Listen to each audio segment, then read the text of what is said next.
Episode की शुरुआत में चैंग को मिस्टर मू से सिटी के एक इनलीगल कंपनी के बारे में पता चला। उन्होंने जिन जिन लोगों को लोन्स दिए उनकी लिस्ट उसे दी। अरे रुको जरा, लिस्ट में हान का भी नाम था। इसका मतलब ये लोग वसूली वाले हान को भी परेशान कर रहे होंगे। उसने ये पैसे क्यों लिए पता तो लगा नहीं होगा। अपनी रिपोर्टर डिटेक्टिव किसी भी काम करने के लिए देर नहीं करती। वो लग गई हान के पीछे, लेकिन उसके पास कार तो थी ही नहीं। फिर वो क्या करेगी। वही सही समय पर जैंग आया। उसने उसे तुरंत कार में बैठने के लिए कहा। चैंग को लगा कहीं वो उसका पीछा तो नहीं कर रहा। थोड़ी वक्त पहले चैंग ने ही उसे हान की इनलीगल लोन वाली बात बताई थी। पहले जैंग ने इस पर भरोसा नहीं किया, क्योंकि हान जिरोंग का मैनेजर है। ऑब्वियसली वो काफी पैसे कमाता। चैंग ने उसे अपनी इंफॉर्मेशन से समझाया। हान ने फौरन अपने सारे पैसों को उड़ा दिया। ऊपर से कई सारा कर्ज कर बैठा, जिसे ही चुकता करने के लिए उसने लोन लिया। इन सिंपल उसे गैम्बलिंग करने की लत थी। इन्हीं चीजों को वो अपनी आंखों से देखने के लिए जैंग उसके पीछे आया। इधर टाइम स्पेस ओवरलैप हुआ। जैंग को पता था चैंग कहाँ गई है। उसकी अभी अभी मेमोरीज अपडेट हुई ना, इसलिए पर से उसे चिंता। ब्रिज के नीचे इन दोनों ने सुना हान उन्हें लिस्ट से उसका नाम हटाने के लिए कह रहा था, क्योंकि ये लिस्ट पुलिस के पास पहुंच चुकी। उन लोगों को इसके बदले काफी पैसे चाहिए थे। हान उन्हें पैसे देगा, उसे सिर्फ कुछ समय चाहिए था। शायद उसने ली हुई अमाउंट काफी बड़ी थी। जैंग उन्हें ढूंढते ढूंढते वहां पहुंचा। जैसे ही वो चैंग के पास आने के लिए भागा, इसी वक्त जैंग अपने वक्त में वापस पहुंचा। ऐसा क्यों? जैंग 2022 और जैंग 2021 एक ही जगह एक ही वक्त नहीं आ सकते। अगर ऐसा हुआ तो टाइम और स्पेस रुक जाता, या होता ही नहीं। ऊपर से ऐसे टेंस सिचुएशन में चैंग का पैर किसी चीज को लग गया और वो पकड़े गए। जैंग हान से झूठ कहता है, एक्चुअली हम दोनों यहाँ घूम रहे थे बस। बाय द वे, मुझे तुमसे बात करनी। सबसे पहला सवाल जो कोई भी उससे पूछता, तुमने कितने पैसे लिए? हान उसे भीख मांग रहा था कि वो ये बात जिरोंग से छुपाए। जैंग ने उसे समझाया, क्या होगा जब लोगों को पता चलेगा एक सुपरस्टार का भाई गैम्बलिंग करता। तुम्हें यह पहले समझना चाहिए था। इसकी शुरुआत कहाँ से हुई मैं आपको बताता हूँ। 2 साल पहले से जिरोंग फेमस होना शुरू हुई। उसे किसी भी इवेंट में जाना अच्छा नहीं लगता। एज अ मैनेजर हानि क्लाइंट्स के साथ जाया करता। उसमें से कोई कोई गैम्बलिंग भी करने जाता। वही घिसे पिटे शब्द, पहले मैं लकी था, फिर मैं पूरे पैसे हार बैठा। आखिर उसे सच बताना ही पड़ा, और अमाउंट $2 मिलियन थे। जैंग ने उसे गुस्से से अगले सुबह ऑफिस में आने के लिए कहा। क्यों? वो उसे पैसे देने वाला था, बस जिरोंग के खातिर। अगली सुबह जैंग ने उसे अपना डेबिट कार्ड देते हुए कहा, जल्दी से ये पैसे उन्हें दे दो और कभी भी उनसे कांटेक्ट मत करना। जैंग ने साथ ही एक कॉन्ट्रैक्ट पे उसकी साइन ली। क्या पता वो ये पैसों से फिर से गैम्बलिंग करेगा, इसलिए वो जाते जुन ने उसे वार्निंग दी कि वो एक गैम्बलर को पैसे ना दे, और कहा तुम कब से नरम दिल होने लगे। बाहर हान को गांव का कॉल आया। उन्होंने उन दोनों की सारी बातें सुन ली थी। गांव को इससे रिलेटेड उससे मिलना है। हान ने उसे सीधा मना कर दिया। सोचने वाली बात ये थी, ये क्यों इनके बीच उंगली कर रहा था। इसका जवाब हमें ढूंढ निकालना होगा। अरे एक बात तो मैं बताना भूल ही गया। हान को अर्जेंटली पुलिस स्टेशन में बुलाया गया। जैंग ने कहा, सोचा जाए तो हान ने अपना लोन चुकता नहीं किया। मे बी इसी वजह से उन दोनों के बीच झगड़ा हो। जिरोंग के साथ ऐसा हुआ होगा। इतनी सी बात मर्डर को अंजाम नहीं दे सकती। फिलहाल के लिए उन्हें पुलिस इन्वेस्टिगेशन के ऊपर ही भरोसा रखना होगा। अंदर किम के लॉयर गांव ने पुलिस ऑफिसर्स को कुछ सबूत दिए जो उसके कर्ज के बारे में ही थे। अरे बाप रे, हमें यहाँ पता चला अमाउंट 8 मिलियन था। इन सारे सबूतों को देख ऑफिसर्स उस पर ही शक कर रहे थे। इसलिए अब इसे कौन समझाए। पुलिस का काम ही होता है सारे लोगों पर शक करके सच्चाई को बाहर निकालने का।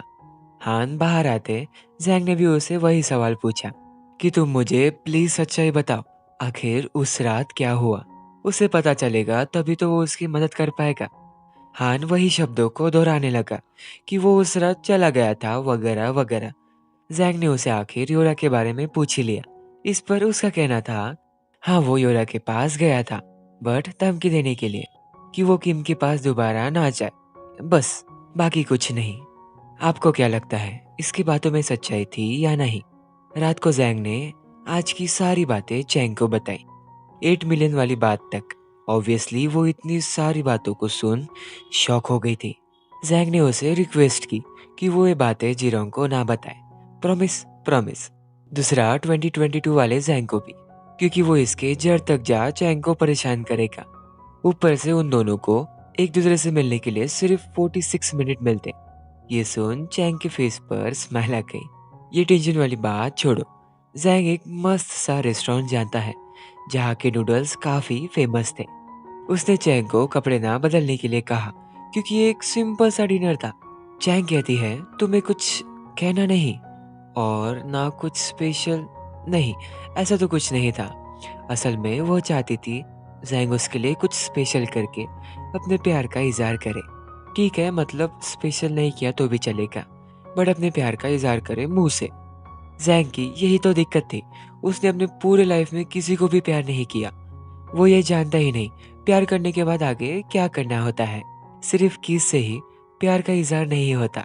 हे भगवान, इतना कुछ होकर उसने कहा ये ट्रीट मेरी तरफ से होगी, प्लीज चल लो। वाह रे वाह। अगली सुबह जैंग चैंग से मिलने आई न्यूज में पहुंचा, जिसकी वजह वो अच्छी तरीके से जानती थी। उसने उसे बोलने से पहले ही जो जैंग कहने वाला था वो कह दिया। अरे हाँ बाबा, उसे तो कहने दो। लेकिन जैंग ने उसे परेशान करने के लिए कहा, तुम यही सुनना चाहते हो ना, मैं तुमसे बहुत ज्यादा प्यार करती हूँ, क्योंकि तुम रिच, एरोगेंट, हैंडसम वगैरह वगैरह हो। बस अब जाओ।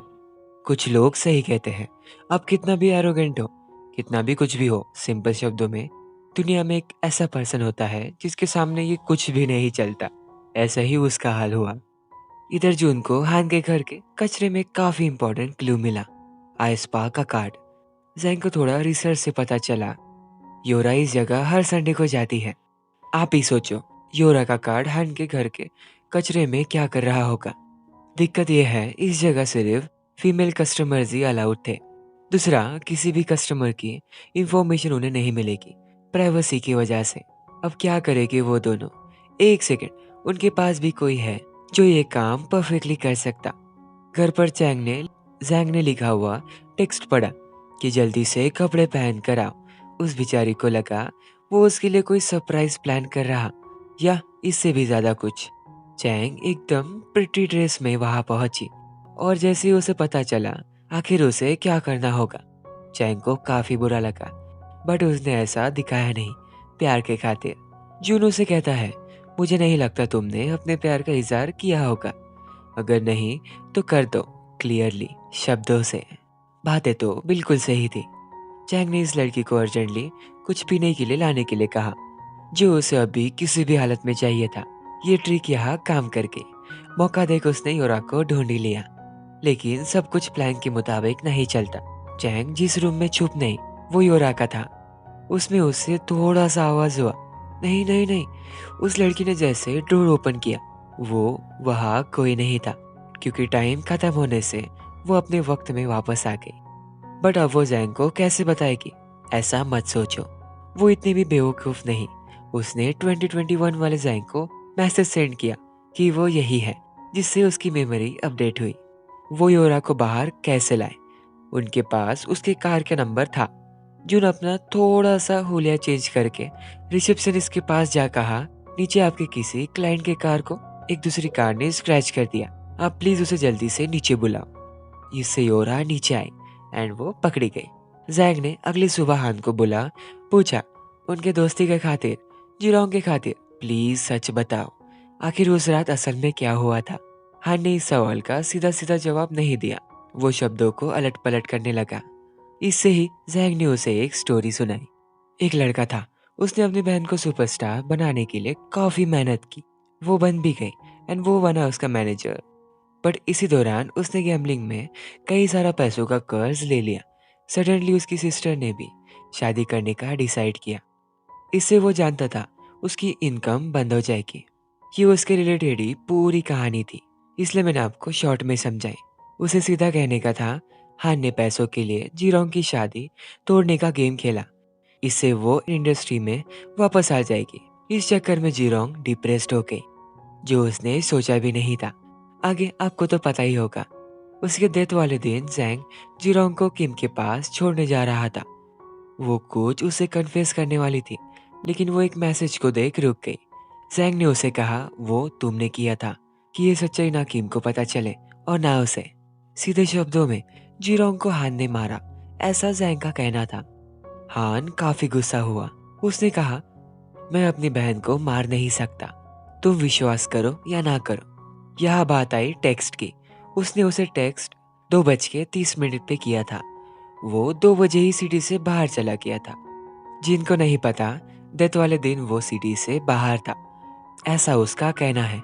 दूसरा जैंग ने बताया, योरा इन चीजों के बारे में कोर्ट में गवाही देने के लिए मान चुकी।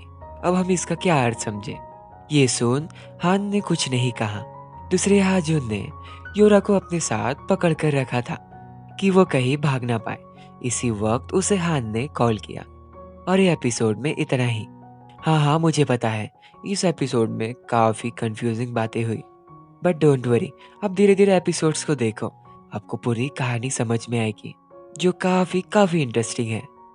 सो गाइज, आपको अगर वीडियो अच्छी लगे तो प्लीज लाइक करो प्लीज, और चैनल को सब्सक्राइब जरूर करना। सो बाय बाय।